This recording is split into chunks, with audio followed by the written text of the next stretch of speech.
guys, so back again, breaking down this Peru adventure. I looked up this company called Peru Hop. So let me explain to you how Peru Hop works. Depending on the ticket that you buy determines your itinerary or your route. It's a hop on, hop off bus, but it takes you around Peru, not just around one city. Because I was restricted on time, I actually extended the time that I initially planned to stay in Peru by a few days because I wanted to have a little bit more of an experience, not rush it. I was being very over ambitious. I should have honestly went to 2 countries and that's it, but the itineraries that you purchase, they start in Lima and then they go to the different cities. So they basically take you around Peru to Cusco. So depending on how many days you have, determine how many stops you could definitely spend the night at. I picked the one that was called Get to Cusco Quick. So you needed at least 3 days. Well, you spent the night in 2 places, but then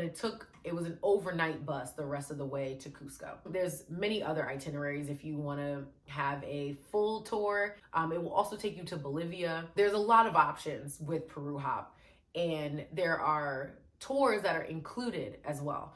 So I thought, being by myself, even though I like to research and compare and all of that, it was a lot easier to book one ticket and basically have a plan instead of trying to figure out how to get to and from their bus stop, if it was going to be in Spanish, would I know where I was going, all that stuff. So I kind of felt the safest way for me to travel and also the most convenient.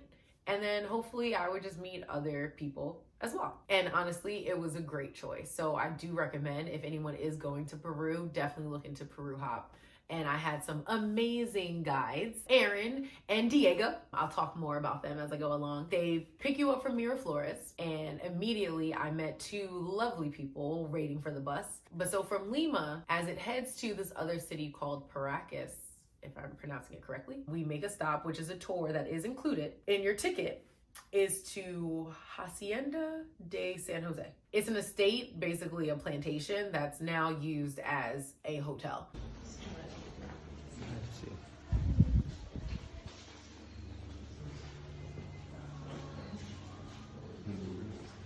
But underneath are slave tunnels. Diego explained to us the history of the house and about Afro-Peruvian culture. And that actually piqued my interest because I already knew off the bat about the slave trade coming to Brazil and about the Afro-Brazilian culture.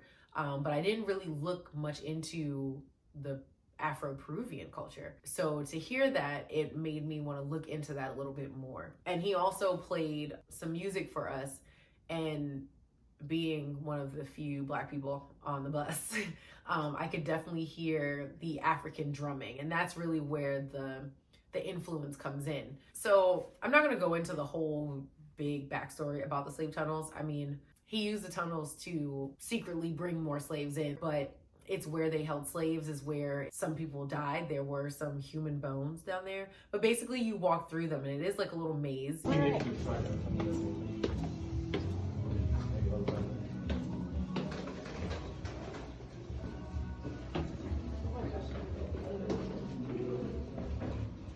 Oh, this is like the... But it could be over and we're using it, but then the slave owner wanted to...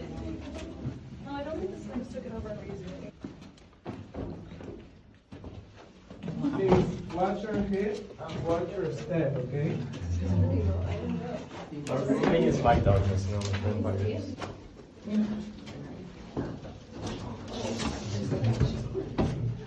Did you mention about this height constraint?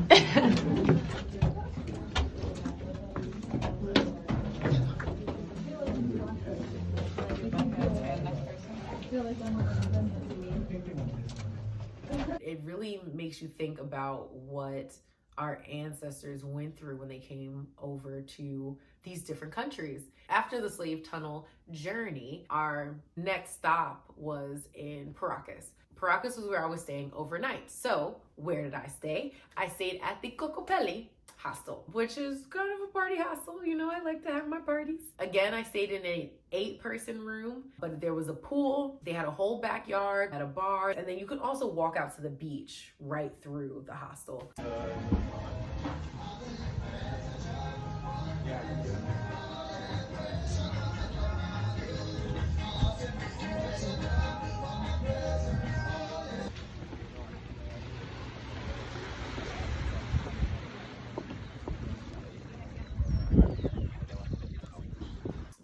was okay. I didn't go in that beach, but after we arrived and checked in, our guide, Aaron, they basically were like, you know, if you guys want to come back and have lunch with us, we're all meeting up back at this restaurant, which offers, you know, a good vegetarian option.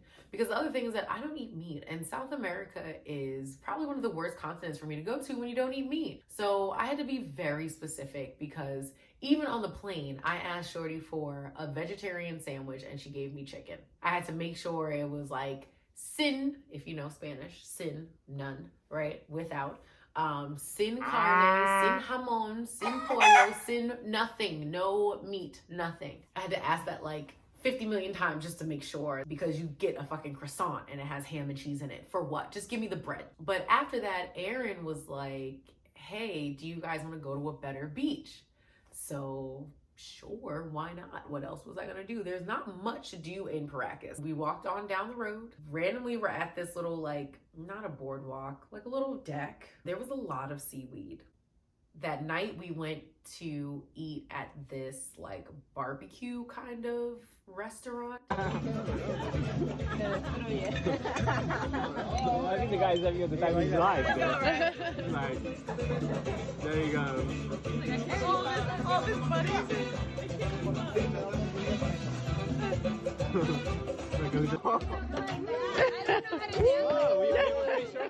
Oh, yeah! No, it's all the money. Like, And in the hostel, Kokopelli was having like a party at the bar, but it was a good vibe. Oh yeah.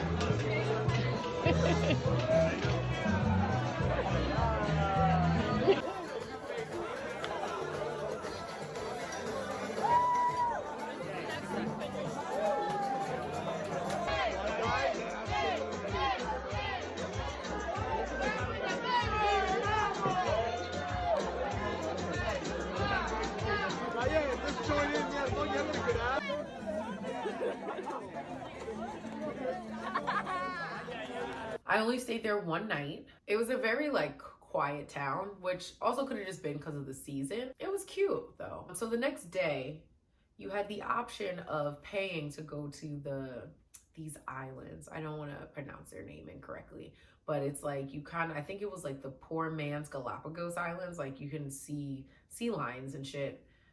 I don't need to pay to see no sea lions. Like you couldn't even like get off the boat. Like you were on a boat, you see the sea lion, take the boat back. I already get seasick, not doing it.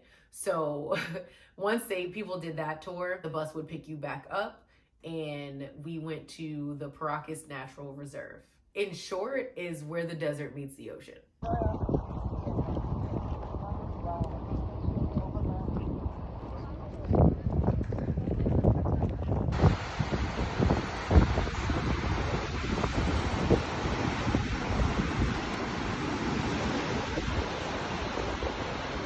It's a protected natural area that consists of deserts, oceans, and islands. We didn't even go to the whole thing. We went to certain points. I'm sure there's more to it than just what we saw. It has some beautiful views. So I definitely recommend to go see it if you have the time, if you're going to that city, because I don't think there's much else to do in Paracas anyway. But so from Paracas, we stopped at the National Reserve, and then we made our way to Huacachina. So, like I told you, I'm breaking up this video because there's so many different stops along the way. Hopefully you're interested in that. Please like, follow, subscribe, all of that, so you can stay up to date about the rest of my Peru trip, because there's so much more. So much more.